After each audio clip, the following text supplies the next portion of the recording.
I was born in Israel. I grew up in Hong Kong for many years, and then London for many years, and then back to Israel, Boston 6 years, New York 7 years, back in Tel Aviv for a while now. All of that traveling expands and opens up your mind to many different ways of doing things, not approaching things with a singular mindset. It's a very pluralistic approach to not just what I do and not just my own personal creativity, but life in general. I landed an amazing job, a dream job on one of the most prestigious accounts at the time, I'd say in the world, at Arnold Worldwide. And that was my school. I was there for 4 years. And then Ogilvy and Mather moved me over to New York City, where I was a senior copywriter on American Express and DHL. And there I started feeling, as I was doing work, I was kind of like doing some side projects as well. And then I started realizing, you know, I don't need to just freelance and offer my copywriting services. I can actually deliver something much bigger. And it wasn't just the creative that was turning me on. It was putting people together and delivering something that I believe in very strongly. And that is authenticity, you know, authenticity in branding. And I'd say that the elevator pitch of Natty is how to take the truth of something, the truth of your product, the truth of your service, the truth of your company, and make it shine.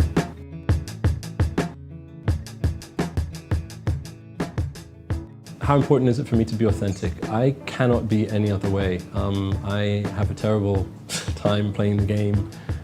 He's the least facade, hey, let me do what's right, let me say what's right type of person, because he knows who he is.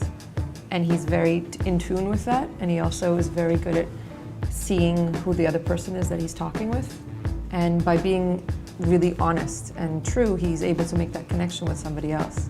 I think that for entrepreneurs to be able to cultivate their brand, they need to be able to understand what a brand actually is. And a brand isn't some corporate word that you throw around. A brand is the embodiment of your company. It's the way that people perceive your product, your service, and there are people behind that product, there are people behind that service. So these personal values, whatever they are, whoever you are as the entrepreneur of your company, they're not small things, and they're not things to shy away from.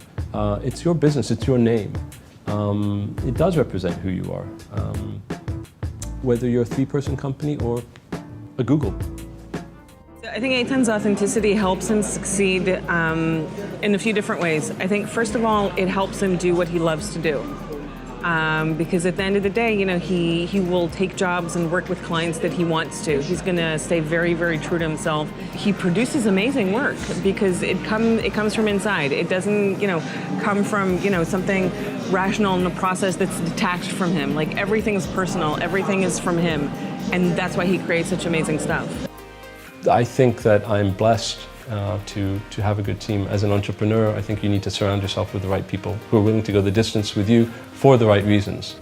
People, when they embark on the branding mission, is they think that they're just going to get a logo and they're going to get a headline, maybe. They're going to get like a new website, and it's not that. You know, people, when they embark on the process of branding, is we're going to ask you some hard questions about yourself. And by the way, the responses that you give, the outcome from all of that thinking, it might actually take you in a different direction that you'll be happier with.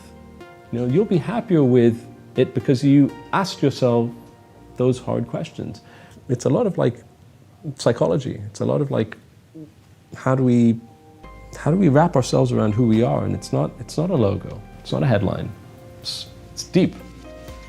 There is no dividing between his work and who Eitan is. Eitan, more than anybody else, is probably a lot more emotionally involved in his projects. So I think that any project that he looks at, if he doesn't feel it, he will not do it.